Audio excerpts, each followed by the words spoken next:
এরা আবার আপনারা এই লোকগুলোর জন্য ডিস্টার্ব হইতেছে কিছু আমি বুঝি, তবে এরা আবার আপনারা তো সামনে আছেন মাত্র 2000 মানুষ, এরা আবার আপনাদের এই দাবি দেওয়ার বক্তব্যের কথা পৌঁছাই দিবে প্রায় 2 কোটি মানুষের কাছে।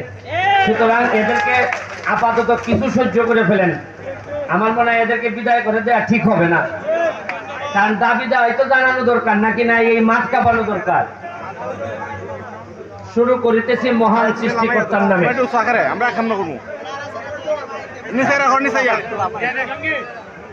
যিনি পরম করুণাময় এবং অত্যন্ত দয়ালু।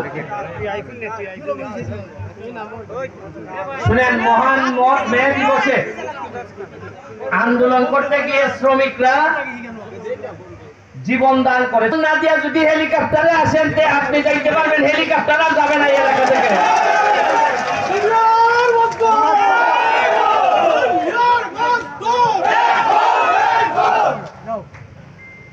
লোক ঠিক করেন যে হেলিকপ্টার কিনার লোক আছে কিনা, এইটার দেখছে, এরপরে শ্রমিকদের দাম টাকা দেওয়া হবে।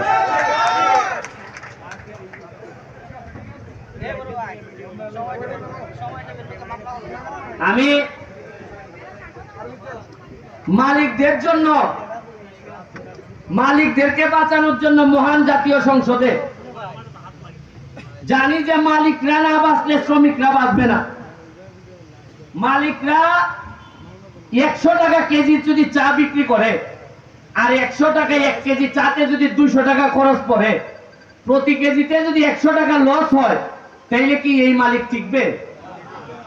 আর মালিক না টিকলে কি শ্রমিকরা কোনো টাকা দিতে পারবে? ভালো লাগতেছে যে মাত্র 2 মাসও হয় নাই, মাননীয় প্রধানমন্ত্রীর সামনে দাঁড়াইয়া সাহস করে বলছিলাম যে মাননীয় প্রধানমন্ত্রী, মাননীয় স্পিকার, এমন এক দেশে জন্মাইছি যে দেশে উদ্যোক্তার চেয়ে দালালের দাম বেশি। আমাদের কাছ থেকে কিনে নেয় 100 টাকা, আর এই আমাদের দালালরা, সিন্ডিকেটরা 1 কেজি চার দাম হইলে রাখে 400 টাকা। এরা তো 300 টাকা প্রতি কেজিতে লাভ, আর মরছে আমার শ্রমিক আর মালিকরা। এই জন্যই আমার নির্বাচন একটা গুরুত্বপূর্ণ কথা ছিল যে মজা মারে ফজা ভাই, আমরা খালি বইটা ভাই, হবে না হবে না হবে না।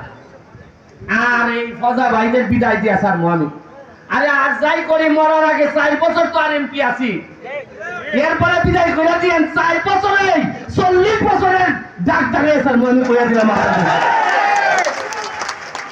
আরে ঘোষণা তো দিছি সম্পদ বাড়াবো না, ঘোষণা দিছি যে আজকে সিএনজি মালিকদেরকে, শ্রমিকদেরকে আজকে আপনাদের আগে এদের জন্য প্রোগ্রাম করে আসছি। গত 40 বছরে আমাদের এলাকায় সিএনজিদের জন্য একটা স্ট্যান্ড করা হয় নাই। আমি এমপি হওয়ার পর মাত্র 4 মাসের ব্যবধানে 2টা স্ট্যান্ড বানাই দিছি। এরা জীবনে চিন্তা করতে পারে নাই যে যখনই যারে বলছে, এরা বলছে যে আরে জায়গা তো নাই বাজারে, তা আমি পাইলাম কই? মানে সবাই নিজের নিয়ে এত ব্যস্ত। শ্রমিকদের আন্দোলনের কথা একমাত্র শ্রমিকদের পক্ষে ওই 1 মেতেই পাঞ্জাবি পরে আইসা নেতারা কথা বলে, এরপরে আল্লাহর কসম করে এরা কোন কাজ করে না। লম্বা লম্বা বক্তব্য দেয়, উড়াইলাইমো বাঙ্গালাইমো দেখতাছি। আচ্ছা বলেন তো, আমার একটা কথা বলেন, আমি কি সোনারগাঁয়ের মাধবপুরের একমাত্র এমপি? এর আগে কি এমপি মন্ত্রী ছিলেন না? এই সারা সিলেট বিভাগের মধ্যে ওই এমপি আছেন 19 জন। কতজন?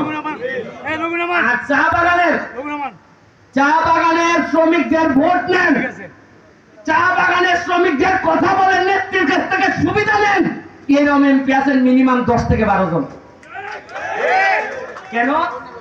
চা বাগানের মানুষের ভোট নিছেন। আর একবার আমার চেয়ে বড় বড় পদবীধারী এমপি মন্ত্রীরা ছিলেন, আছেন সিলেট বিভাগের, আছেন চট্টগ্রাম বিভাগের। একবার কি দাঁড়াইয়া প্রধানমন্ত্রীর সামনে বলতে পারেন নাই যে চা বাগানের লক্ষ মানুষের ভোট নিছে? একটা মিনিটের জন্য দাঁড়াইয়া বলতে পারেন নাই যে আমাদের শ্রমিক মালিকরা মরে যাচ্ছে, চা বাগান ধ্বংস হচ্ছে, ধ্বংস থেকে বাঁচান মাননীয় প্রধানমন্ত্রী। কেন কেন আমার বলতে হইলো? কেন কেন এই বছরগুলা গেল কই আপনাদের জীবন?